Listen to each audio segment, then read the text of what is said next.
Severe storms have claimed the lives of 6 people and displaced hundreds across villages in the Eastern Cape. This as heavy rain, hailstorms and strong winds battered the province. For more on this then, let's get you the latest from Gift of the Givers, Dr. Imtiaz Sooliman, and senior forecaster at the South African Weather Service, Puseletso Mofokeng. Let's bring up Dr. Sooliman first.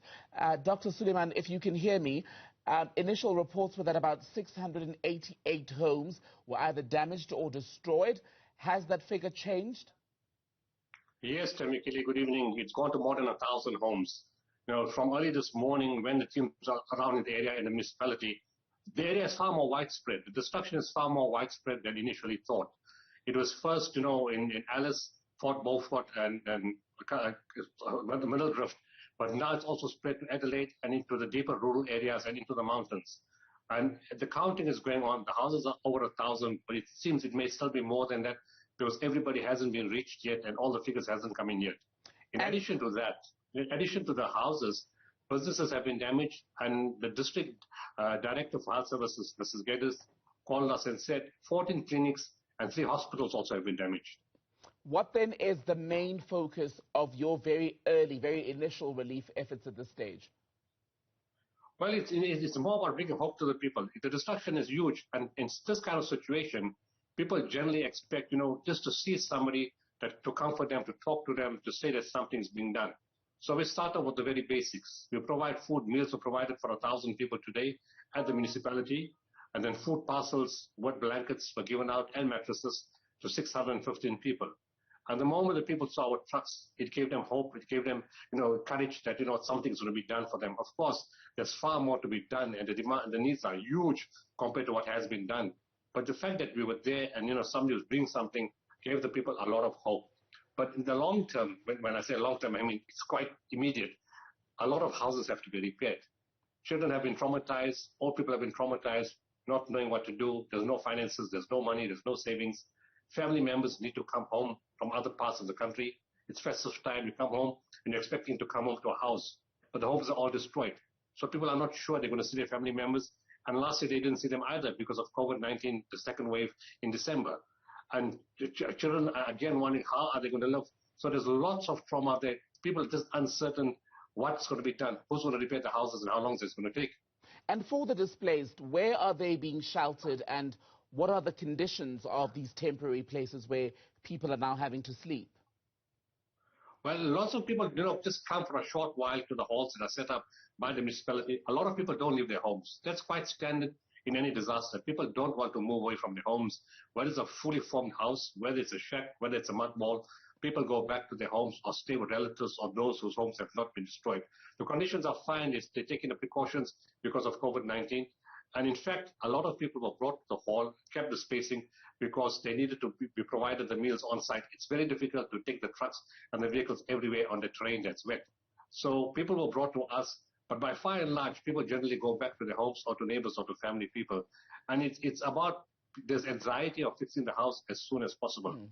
And while this is going on the one side, the clinic sisters are also worried, because now the clinics are non-functional, the medical equipment is destroyed, the medicines are destroyed, so are the medical consumables. Patients' records have gone missing, and they need to get those clinics functional again. Especially, we've got, of course, Omicron is rising. The numbers are rising. Fortunately, there's no major crisis from it itself in terms of health requirements, of oxygen, and that kind of interventions.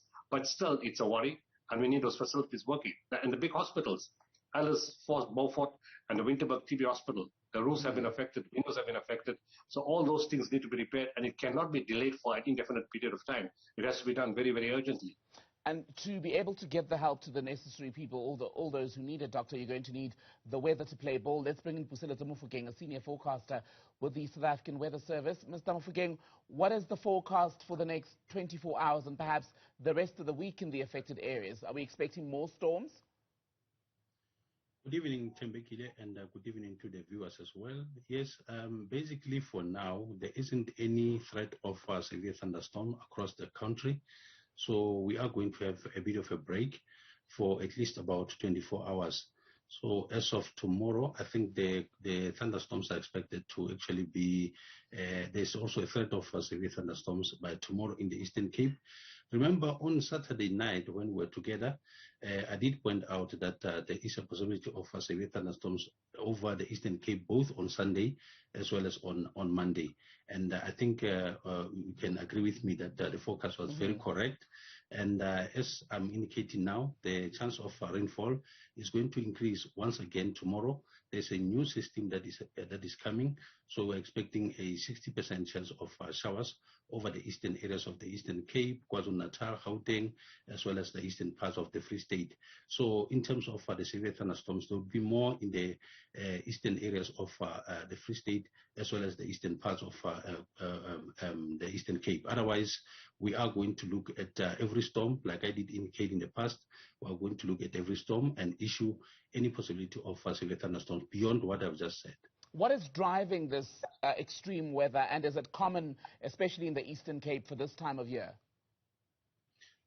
First of all, we do have mountains there in the Eastern Cape, especially the eastern parts of the Eastern Cape.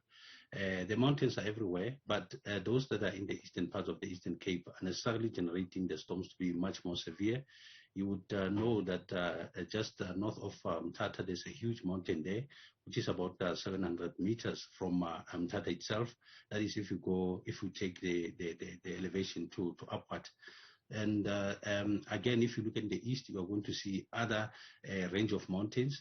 So if the storms necessarily get trapped in those mountains, they become severe, and therefore those people in the eastern parts of the Eastern Cape necessarily see severe thunderstorms from time to time. Again, if you have the storms that are moving from the north, let's say from the central parts of the Eastern Cape, from the escarpment, you would have the storms generating very strong winds, even if they are not tornadoes as such. In that case, you have a number of ways in which severe thunderstorms develop in the eastern parts of the Eastern Cape. By so saying, I don't mean that the western parts don't get anything. They do get severe thunderstorms, but the rate at which the eastern part is getting the severe thunderstorms is actually quite high. And what is the advice for the people in the affected communities? From last week, when we covered the first incidents of villages where people had their homes, roofs blown off or destroyed altogether, we also had communities complaining about extreme lightning, water everywhere. What do people need to do in those situations as a safety precaution? Well, if in case we are talking of excessive lightning, we are necessarily saying people must be patient until the storm has moved through. That's number one. Patience is very important when you have a slow-moving thunderstorm or semi-steady thunderstorm. But when you have the flooding, you have to evaluate the situation as to whether you have to move to a safer place or you have to stay at your own house indoors. Again, we are not working as the only entity. We are working as we are working together with the disaster management. So the disaster management would necessarily take this matter forward. I do see that Dr. Sooliman is already there. I'm sure there's disaster management on the ground as well. So basically, they take this process forward to help the people further. We can as much speak from this far, but obviously they need the people need help from the ground. So disaster management is out there to necessarily assist all communities that are affected by severe thunderstorms. Puseletso Mofokeng, let me release you, sir. Thank you very much for your time. Puseletso Mofokeng is a senior forecaster with the South African Weather Service. I want to go back to Dr. Imtiaz Sooliman with Gift of the Givers. Dr. Sooliman, this is one of several operations that you're running in the Eastern Cape. You're now stepping in to assist flood victims. The last time I spoke to you, we also spoke about an issue in healthcare to do with the supply of food. I would like to get your reaction to comments made today by the Premier, Oscar Mabuya, who said there's no shortage of food in the healthcare system. What they have, he said, were delays. Is that your assessment? Well, our assessment is based on what comes from the departments itself. And the CEOs of 42 hospitals called us, and they said there's no food for the patients. They need food urgently. And we asked them, can you wait? There were 3 or 4 hospitals that said they couldn't wait. They had to come before Friday. We were doing the distribution on Friday. We set up a warehouse inside East London. All the drivers who came said there's a huge shortage of food. We met the CEOs of several hospitals the day before, and the CEOs themselves called us to say there's a massive shortage of food. Patients, we got feedback to patients who required food. So by all accounts, it's possible, yes, that the food is in the system, but at that point of time when they called us, the food was not in the hospital. and the people and the CEOs and the managers and hospital staff were saying it was quite a few days that food was not available. We had to make special arrangements for 4 hospitals: Andries Vosloo, Settlers, Tema TB Hospital, and Midlands, to pick up food 2 days before, because they had completely run out of food. We had not made the calls to those those hospitals. They called us, and they sent the buckies, all Eastern Cape Health Department buckies, cars and Kumbis and trucks that came to collect the food. Now, if there was no shortage of food, I don't know why those trucks would have come to collect food from us. Okay, very quickly, just on food, I figured I might as well ask you, for the people who are now without homes because of these storms in the Eastern Cape, can we make donations? And if we do, where do we send them to? You can send it to Gift for the Givers. You know, our details are on our website.